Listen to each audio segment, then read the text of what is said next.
আমি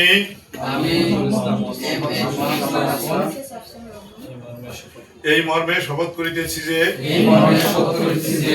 আমার উপর অর্পিত দায়িত্ব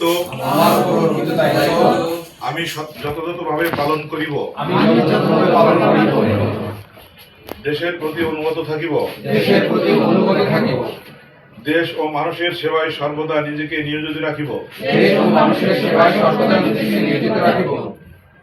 কখনো সত্য গোপন করিব না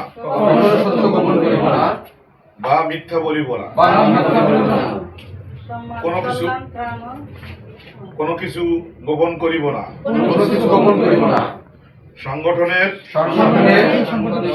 নির্বাহী সদস্য